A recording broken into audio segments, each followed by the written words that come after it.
ವೈಜ್ಞಾನಿಕವಾಗಿ ಇವತ್ತಿನ ಯುವ ಪೀಳಿಗೆ ಪೋಷಕರಲ್ಲಿ ಅರಿವು. ಮಿಂಚುಹುಳು ಸಿನಿಮಾ ಮೂಲಕ ಸಣ್ಣ ಪ್ರಯತ್ನ.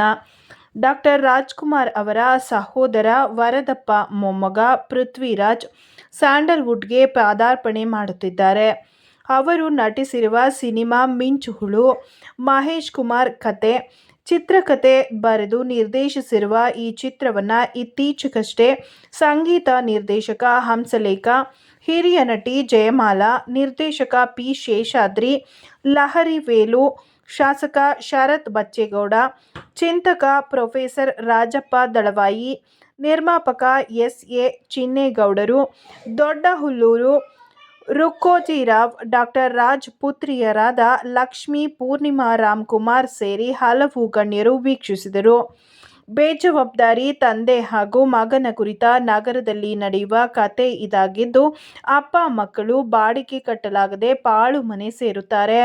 ಮನೆಗೆ ವಿದ್ಯುತ್ ಸಂಪರ್ಕ ಕಲ್ಪಿಸಲು ಅವರ ಹೋರಾಟ, ಅದಕ್ಕೆ ಕಂಡುಕೊಳ್ಳುವ ಪರಿಹಾರದ ಸುತ್ತ ಸಿನಿಮಾ ಸಾಗುತ್ತದೆ.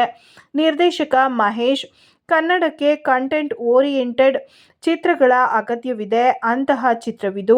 ಈ ಸಿನಿಮಾ ಆಗಲು ಪುನೀತ್ ರಾಜ್ಕುಮಾರ್ ಅವರೇ ಕಾರಣ ಎಂದು ಮಾಹಿತಿ ನೀಡುತ್ತಾರೆ. ನಾಯಕ ಪೃಥ್ವಿರಾಜ್ ಮಾತನಾಡಿ, ನಾನಿಲ್ಲಿ ಮುಖ್ಯ ಪಾತ್ರಕ್ಕೆ ಬೆಂಬಲವಾಗಿ ನಿಲ್ಲುವ ಯುವಕನಾಗಿ ಕಾಣಿಸಿಕೊಂಡಿದ್ದೇನೆ ಎಂದರು. ಮಿಂಚುಹುಳು ಇದೇ ಅಕ್ಟೋಬರ್ 4ರಂದು ರಾಜ್ಯಾದ್ಯಂತ ಬಿಡುಗಡೆಯಾಗಿದೆ. ಹಾಗಾಗಿ ಮೈಸೂರಿನ ಜನತೆ ಕೂಡ ನಮ್ಮ ಈ ಸಿನಿಮಾನ ನೋಡಿ ಪ್ರೋತ್ಸಾಹಿಸಬೇಕು, ಬೆಂಬಲಿಸಬೇಕು ಅಂತ ನಾನು ಈ ಸಂದರ್ಭದಲ್ಲಿ ತಮ್ಮ ಮುಖಾಂತರ ಕೇಳ್ಕೊತಾ ಇದ್ದೀನಿ. ಈ ಚಿತ್ರ ನಿರ್ಮಾಣವಾಗೋದಕ್ಕೆ ಮುಖ್ಯವಾದಂಥ ಕಾರಣ, ಇವತ್ತು ನಾವು ನೆನೆಸ್ಬೇಕಾದಂಥ ವ್ಯಕ್ತಿ ನಮ್ಮ ಪುನೀತ್ ರಾಜ್ಕುಮಾರ್ ಅವರು. ಪುನೀತ್ ರಾಜ್ಕುಮಾರ್ ಅವರು ಬಂದು ನಮ್ಮ ವಿಜಯ್ ಕುಮಾರ್ ಸರ್ ಅವರು ಕಸಿನ್ ಅವರು.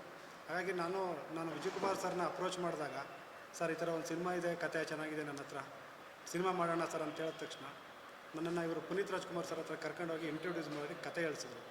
ಅವ್ರ ಕತೆ ಕೇಳಿ ಭಾಳ ಚೆನ್ನಾಗಿದೆ ಈ ಸಿನಿಮಾ, ಮಾಡೋ ವಿಜಯ್, ನಾನು ಇರ್ತೀನಿ ನಿಮ್ಮ ಜೊತೆ ಅಂತೇಳಿ ನಮ್ಮ ಸಿನಿಮಾಗೆ ಇಡೀ ರಾಜ್ಕುಮಾರ್ ಮತ್ತು ವರದಪ್ಪ ಎರಡೂ ಕುಟುಂಬ ಬಂದು ನಮ್ಮ ಸಿನಿಮಾಗೆ ಆಶೀರ್ವಾದ ಮಾಡಿ ಹರಿಸಿ, ಪುನೀತ್ ರಾಜ್ಕುಮಾರ್ ಅವರ ಖುದ್ದು ಕ್ಲಾಪ್ ಮಾಡಿ, ಶಿವಣ್ಣ ಅವರು ಕ್ಯಾಮ್ರಾ ಚಾಲನೆ ಮಾಡಿ, ಇಡೀ ರಾಜ್ ಕುಟುಂಬ ನಮ್ಮ ಮಿಂಚುಹುಳು ಚಿತ್ರನ ಭಾಳ ಪ್ರಶಂಸೆ ಪಟ್ಟಿದೆ, ಭಾಳ ಮೆಚ್ಚುಗೆ ಪಟ್ಟಿದೆ.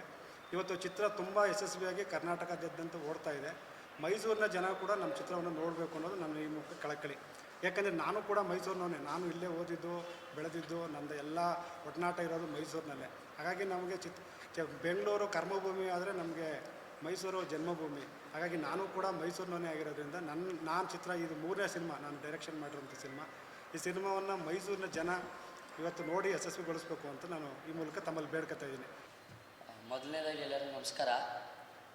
ನನ್ನ ಹೆಸರು ಪ್ರೀತಮ್ ಅಂತ. ಮಿಂಚುಹುಳು ಸಿನಿಮಾದಲ್ಲಿ ನಾನು ಫಸ್ಟ್ ಟೈಮ್ ಲೀಡಿಂಗ್ ರೋಲ್ ಕ್ಯಾರೆಕ್ಟರ್ನ ಮಾಡಿರೋದು.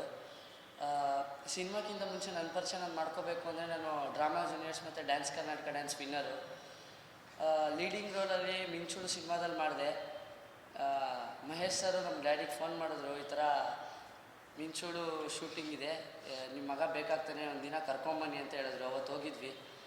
ಸರೆಲ್ಲ ಎಕ್ಸ್ಪ್ಲೇನ್ ಮಾಡಿದ್ರು, ಈ ಥರ ಇರುತ್ತೆ ಅಂತೆಲ್ಲ. ಆಮೇಲೆ ನನ್ನ ನೋಡಿದ್ರು, ಇವ್ನು ಸೆಟ್ ಆಗ್ತಾನೆ ಇದಕ್ಕೆ ಅಂತ ಹೇಳಿದ್ರು. ಅವಾಗ ಖುಷಿ ಆಯಿತು. ಫಸ್ಟ್ ಟೈಮ್ ಒಂದು ಮೂವಿಲಿ ಇರ್ತೀನಿ ಅಂದರೆ ಅದೇನೋ ಒಂಥರ ಖುಷಿ ಆಗುತ್ತೆ. ಚೆನ್ನಾಗಿತ್ತು. ಮೂವಿದಲ್ಲಿ ನನ್ನ ಹೆಸರು ಕಿರಣ ಅಂತ ಇರುತ್ತೆ. ಎಲ್ಲ ಎಕ್ಸ್ಪೀರಿಯೆನ್ಸ್ ಚೆನ್ನಾಗಿತ್ತು. ಶೂಟಿಂಗ್ ಮಾಡಿದಾಗ ನನಗೆ ಎಲ್ಲ ಅಲ್ಲಿ ಟೆಕ್ನಿಷಿಯನ್ಸ್ ಅವರು ಇದ್ದವರು, ಮಹೇಶ್ ಸರ್ ಆಗಿರ್ಬೋದು, ಸರ್ ಎಲ್ಲರೂ ನನಗೆ ತುಂಬ ಸಪೋರ್ಟ್ ಮಾಡಿದ್ರು. ಈ ಥರ ಮಾಡಬೇಕು ಅಂತ. ಬೇರೆ ಥರ ಸ್ಟೈಲೆಲ್ಲ ಅಂದರೆ ಆ್ಯಕ್ಟಿಂಗ್ ಮಾಡೋದೆಲ್ಲ ಕಲ್ತ್ಕೊಂಡೆ. ಒಂದು ಒಳ್ಳೆ ಗುಡ್ ಮತ್ತು ಬೆಸ್ಟ್ ಎಕ್ಸ್ಪೀರಿಯೆನ್ಸ್ ಆಗಿತ್ತು ನನಗೆ ಅಲ್ಲಿ ಆ್ಯಕ್ಟಿಂಗ್ ಮಾಡೋದು. ಅಲ್ಲಿದ್ದವರೆಲ್ಲ ತುಂಬ ಸಪೋರ್ಟ್ ಮಾಡ್ತಾಯಿದ್ರು. ಇನ್ನೇನು ಹೇಳಬೇಕು ಅಂದರೆ, ಈ 4ನೇ ತಾರೀಕು ಮೂವಿ ರಿಲೀಸ್ ಆಗಿದೆ. ತುಂಬ ಖುಷಿ ಆಗ್ತಾಯಿದೆ. ಎಲ್ಲರೂ ನೋಡಿದ ರೆಸ್ಪಾನ್ಸು ಚೆನ್ನಾಗಿ ಬರ್ತಾಯಿದೆ. ಇನ್ನೂ ಮೂವಿ ಚೆನ್ನಾಗಿ ಹೋಗಲಿ, ಎಲ್ಲರೂ ಹಿಂಗೆ ಸಪೋರ್ಟ್ ಮಾಡಿ ಅಂತ ಕೇಳೋಕ್ಕೆ ಇಷ್ಟಪಡ್ತೀನಿ. ಮತ್ತು ಈಗ ಆಲ್ರೆಡಿ 2 ಸಲ ಇಲ್ಲೇ ಪ್ರೆಸ್ ಮೀಟ್ ಮಾಡಿದ್ವಿ. ನಾವು 7 Days 6 Nights ಅಂತ ಒಂದು ಸಿನಿಮಾ ಮಾಡಿದ್ವಿ. ಸೊ ಇದನ್ನು ನೋಡಿ ನಮ್ಮ ಕುಮಾರ್ ಮಹೇಶ್ ಅವರು ನನಗೆ ಒಂದು ಕಾನ್ಸೆಪ್ಟ್ ಹೇಳಿದ್ರು. ಸರ್ ಈ ಥರ ಒಂದು ಆಟೋ ಡ್ರೈವರ್ದು ಕ್ಯಾರೆಕ್ಟರ್ ಇದೆ, ಮಾಡ್ತೀರಾ? ಸೊ ಅದನ್ನು ಕತೆ ಕೇಳಿದ ಮೇಲೆ ನನಗೆ ಆಟೋ ಓಡ್ಸೋಕ್ಕೆ ಬರಲ್ಲ ಅಂತ ಹೇಳಿದೆ. 4 ವೀಲರ್ 2 ವೀಲರ್ 3 ವೀಲರ್ ಬರಲ್ಲ.